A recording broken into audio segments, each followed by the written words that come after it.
Nothing can resist the will of a people that will stake even their existence on the extent of their purpose for good.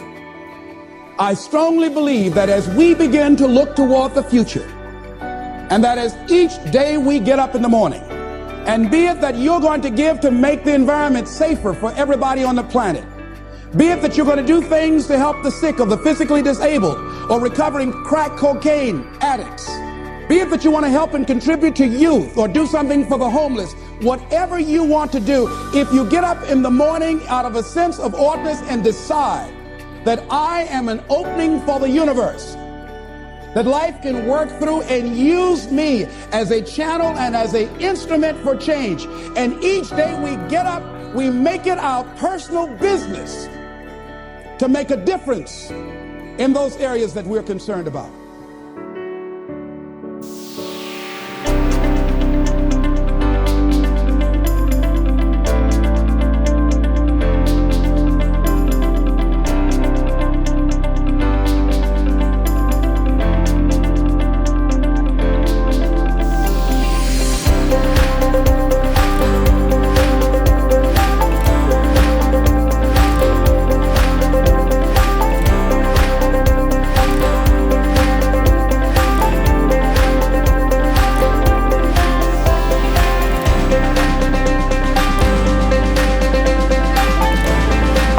Welcome to Something to Live By. My name is Tony Edwards, and I have beside me here Brother Robert Gwynn. I have been traveling the country trying to get him on the program and finally been able to track him down. I'm just kidding. He's one of the ministers here at the Decatur Church of Christ, and who I work with along with the other two ministers, Cody and Alan. And hopefully soon we'll be able to get them on in future programs as well. The room that we're sitting in right here is one of our classrooms in our kids wing, and elementary kids wing. And this is the gathering place here. This is where the kids come to do their memory work. And in the other room next door right there, that's where they earn Bible books for memory work, and then they go in there and get prizes for their memory work. So this is a cool setup, and it was done by the members here at Decatur. So we got some people here that's got some talent, and appreciate all their hard work. Amen. So I'm happy to have Robert on with me. Robert is a good guy. He's a wonderful husband and good Christian man. We're here this evening to talk to you all about the book of Esther. Esther is one of my favorite books, and I think it's relevant for the times in which we live. And I don't know about you, Robert, but when I look around at what we have going on around here, I see so many practical applications that can come from the book of Esther. Do you see any of that when you think about this book? There's all sorts of things that we can draw from the book, especially from what we've talked about before, and how all around us there seems to be so much negativity, and we think that we're in this dark world that nothing good can come out of it. Our country's going downhill and nothing can be done. But Esther is truly one of those accounts in the Bible that shows us that even though things may look bad, there is always hope if we will change our perspective and lean on God in order to find that hope that shines like a big giant beacon in the middle of the night. Right, that's exactly right. And that's why we want to talk about it, for the very reason that Robert just stated. There's just so much negative things, so many negative things around us, on the television, on the radio, in our homes, when we go out to the grocery store, when we're talking to our friends, all we ever hear is negative. And if that's all you ever hear is negative, then you can't see any good around you. Yeah, you even begin to believe it, even if it's not true. If all you hear is negative, then your thoughts become negative, your mind, your heart, your soul become negative, then your actions become negative, and it becomes toxic. But if you turn it around, the same thing can happen, where you become a positive force to be reckoned with. That's right. And a lot of the reasons we have so much negative around us is, it's not anybody's fault but ours.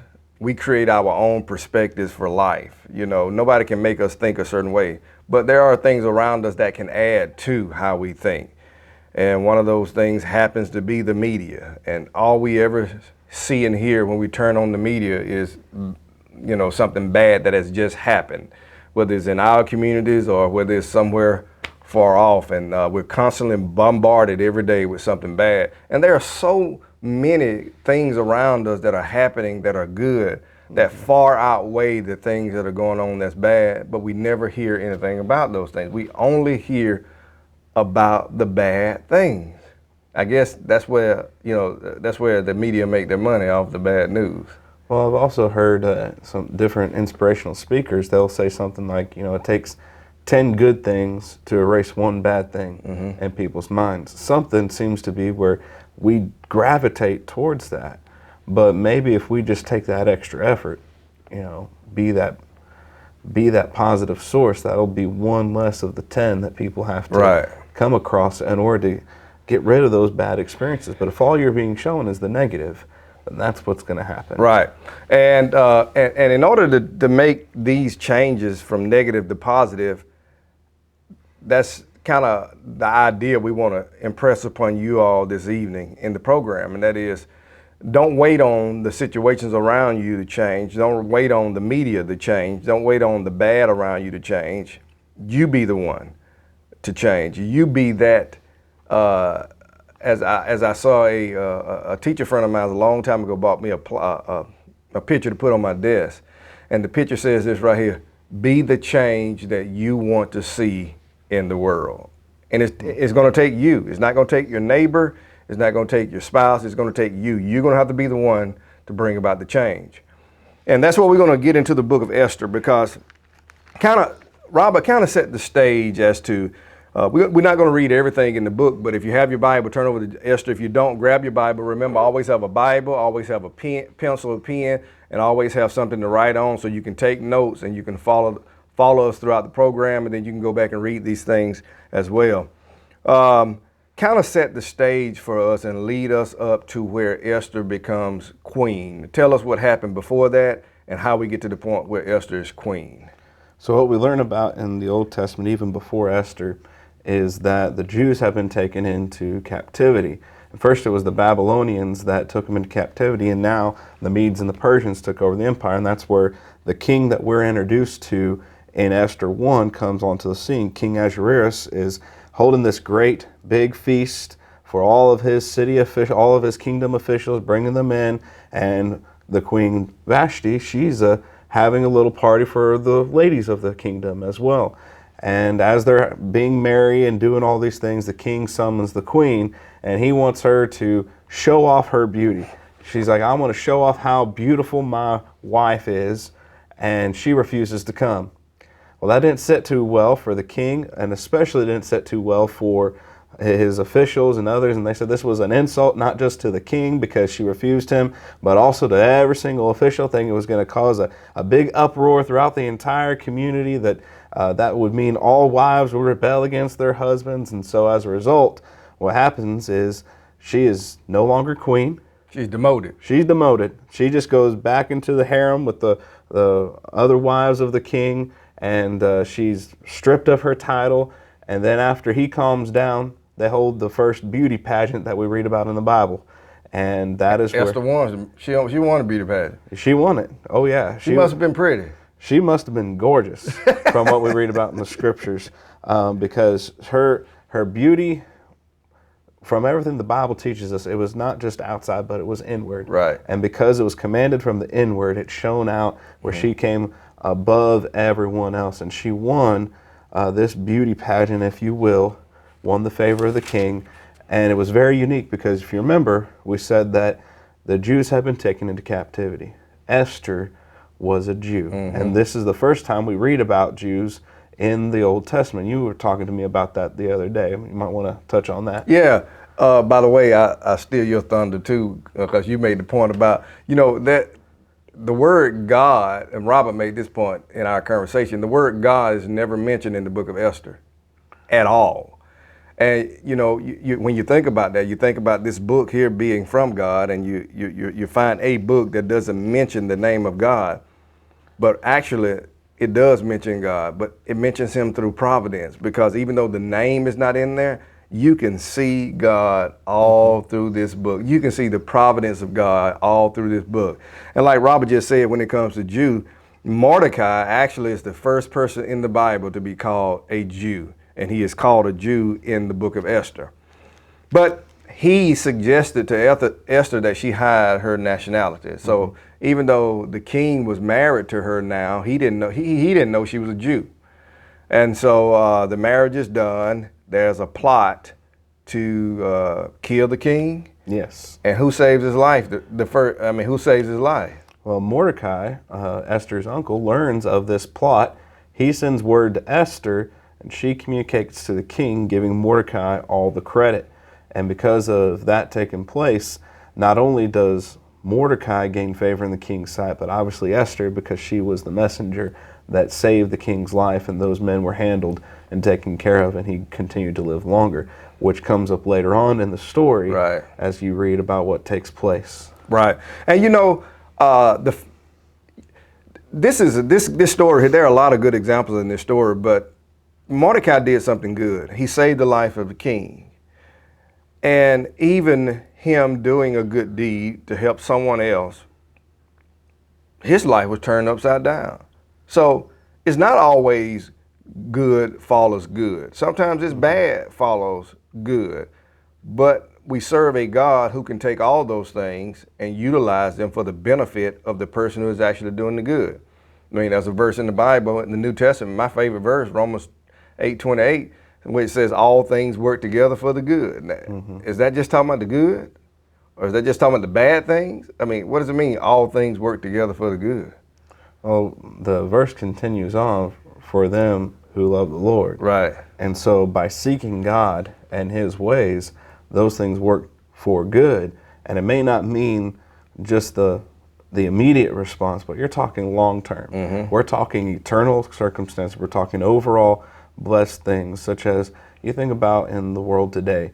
A lot of people think you can get ahead by lying and cheating and other things like that. But overall, hands down, the businesses and people that are the most successful and respected are the ones that hold to their integrity and still do the right thing no matter what. Right. And they're still in place today, and because they hold to that higher standard of doing what is good and what is right no matter what. Right. And I mean, I have no doubt that's the reason it worked out for Mordecai, because like you said, the verse says, for those who love God and who are called according to his purpose. And so Mordecai, he did. He loved God. He tried to do the right thing. Bad things still happened to him, but in the end, it worked out. And you made a good point. Even though sometimes things may not work out in the time frame that we have set in our mind, it doesn't mean that God is not working. Sometimes it takes months. Sometimes it takes years. Sometimes, I mean, there may be, the conclusion may be that we may not see it here on this side of earth. It may be on the other side of time in eternity, where we see everything really comes together and works out for our benefit, you know. But Mordecai saved the life of the king, and then as soon as he saved the life of the king, something else happened that threatened his life and the life of all the Jewish people. And that's what we're going to get into in just a second. But before we get into that, we're going to break away just for a minute. Something new that we're starting this week, and it's called Bible Trivia. And the point of Bible Trivia is for you all to listen to the question that's about to be asked of you by, and each week is going to be a different child or teenager, whoever wants to do it. It's going to be a different person. They're going to ask a Bible question. You write it down, find the answer, and then the next program we'll put the answer at the beginning of the program. And each week we'll have a Bible Trivia. So at this time we're going to break away for Bible Trivia. See you in just a minute.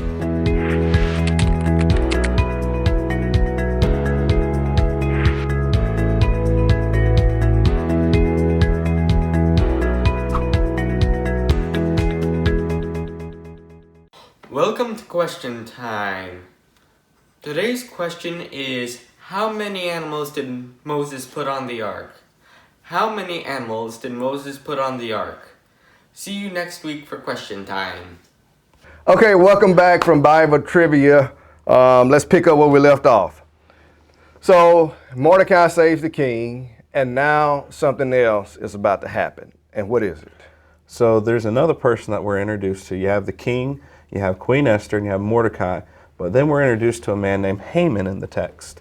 And Haman, he is pretty much second to the king.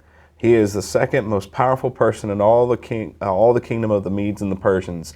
And he tries to go out and build himself up like many arrogant people do. And in this case, since he's second in command, he demands that people bow down before him. Mordecai refuses because he will only bow down before his God.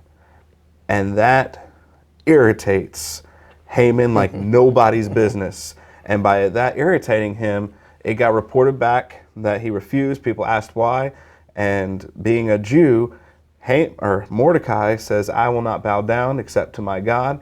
It gets reported back that Mordecai, the Jew, refused to do this. And because of that, Haman then hatches this plot, not to just get back at Mordecai, but he is going after everyone who is a Jew. And that's why we bring up the fact that this is the first time that's mentioned in the text, because this group of people are singled out of the entire kingdom. And Haman hatches the plan and gets the approval of the king that on a certain day, anyone who has a problem with the Jews can go throughout all the kingdom of the Medes and the Persians, and they can plunder them, they can mistreat them, they can kill them, they can do whatever they want, all because of Mordecai doing the right thing and refusing to bow down. I mean, that's something else. Let's read it. In chapter 3, verse number 5, it says, when Haman saw that Mordecai did not bow or pay him homage, Haman was filled with wrath.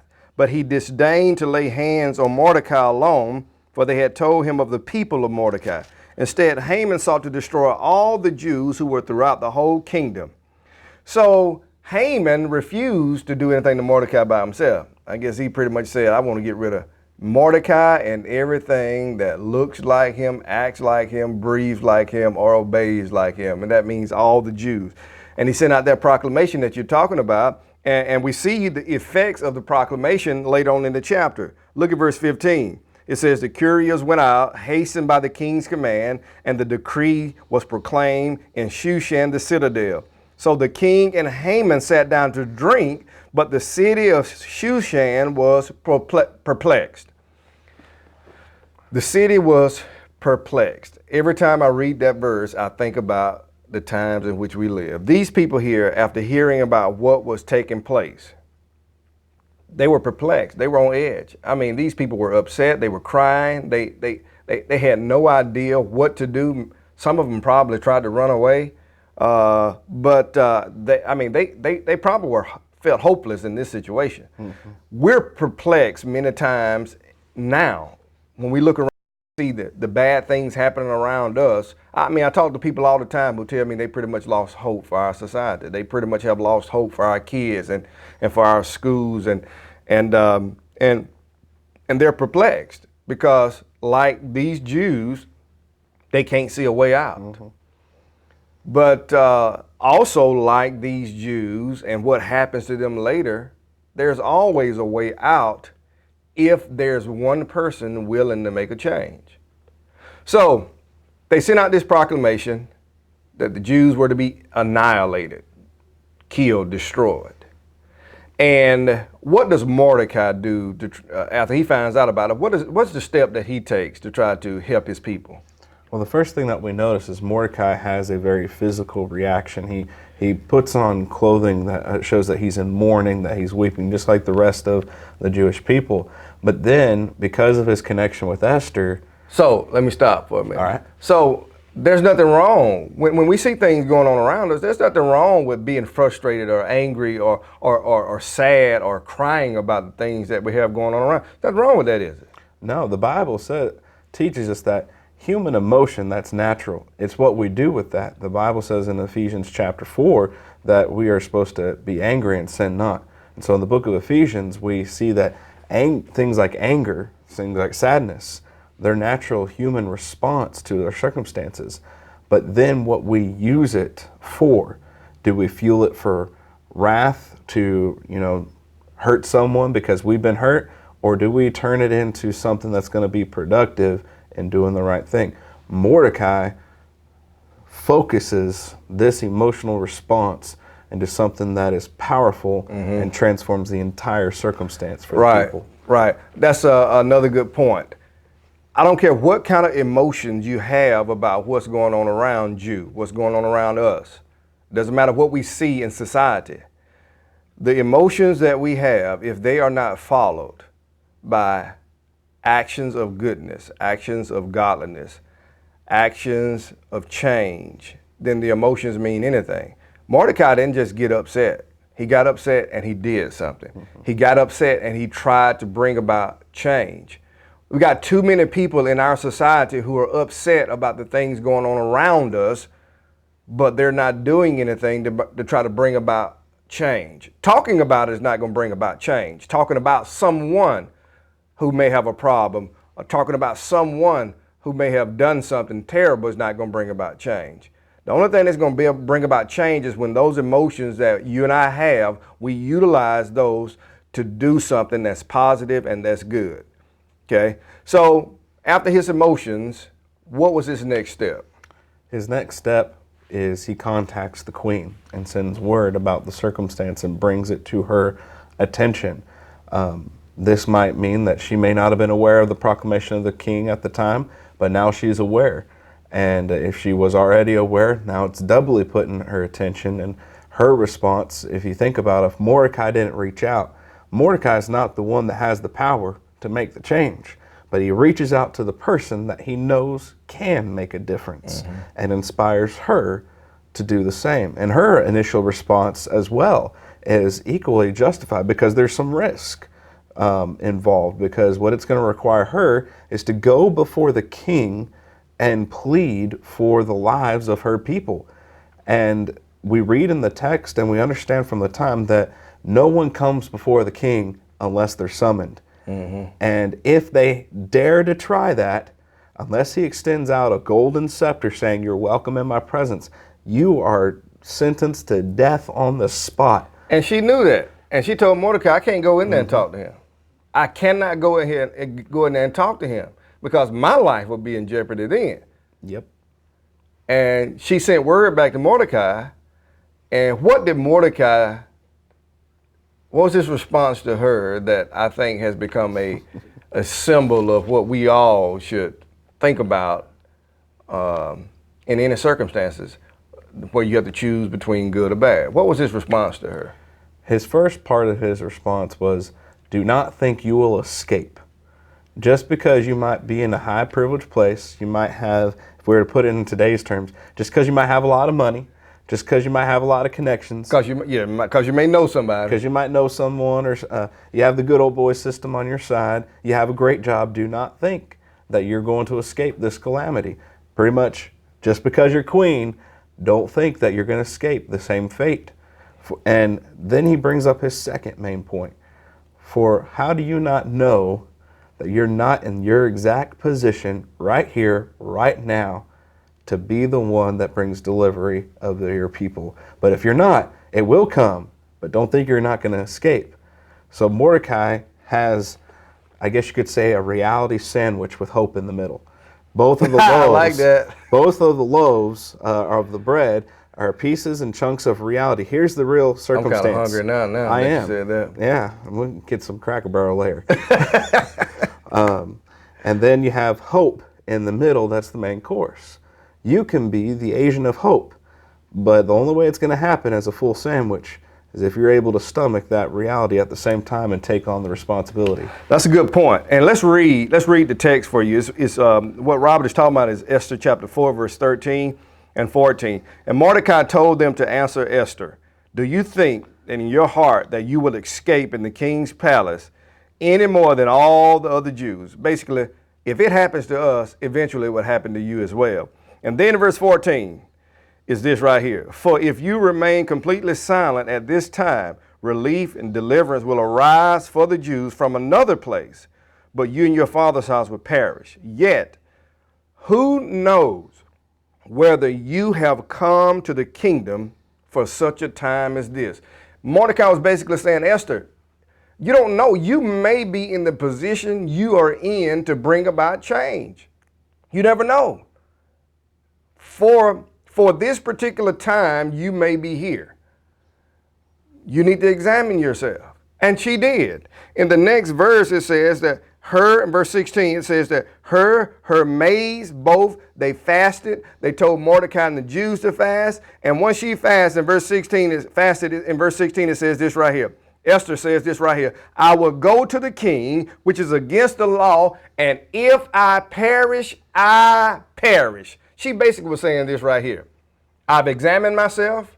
There needs to be a change. I can't wait on anybody around me to bring that change. It must be me, and I'm willing to suffer the consequences that have to be suffered in order to bring about the change that's needed. Man, that's bravery. That's bravery, but that's also the Christian life in a nutshell. It is. Because the Bible teaches us in the New Testament, Romans 12, that we are to be living sacrifices. And most of us, we would like to think that if we are put in harm's way, that if someone were to ask us whether or not we believe that Jesus Christ is the Son of God or make a confession as a Christian, that we would raise our hands or stand up even at the threat of our own life. Right. But in Romans 12, 1 and 2, we are commended to be living sacrifices, which brings us all the way up to the point of death, but not necessarily requiring our death. Here's what Esther's saying. I am going to do whatever's necessary, even if it costs me the ultimate amount. Right. But hopefully, she knows God and she's trusting in Him, brings about something truly amazing. Right. Because even if she fails, Mordecai once again mentions the promise, God will deliver. They knew, God, even though they were in captivity and in this terrible circumstance, God had not and will not abandon them. And He didn't. The story goes on. Esther went to the king. Eventually, the plot was found. Haman was hanged. He fell in the very same ditch that he tried to dig for Mordecai and all the Jews. And because of Esther's bravery and because she became the change she wanted to see, the Jewish people were blessed. And with the few seconds we got left, what would you encourage someone to do in our society in order to see the goodness that they want to see around them? Well, first, if I were to put in kind of a step-by-step motion from what we learned, recognize the emotion, because that's going to fuel whatever you're going to do, but don't let it be the only fuel. Right. Let your faith fuel what you're going to do and move to action that's going to bring about hope and change. Be the change in your daily life that helps the world around us. Right. Amen. Esther was an example of the change that we need to see around us. You can be the example of the change we need to see around us as well, but it has to extend beyond just feeling a certain way about the world around us. It has to go to acting upon those feelings and acting upon those feelings in a way that's going to bless people. Thank you for being here. See you next time on Something to Live By.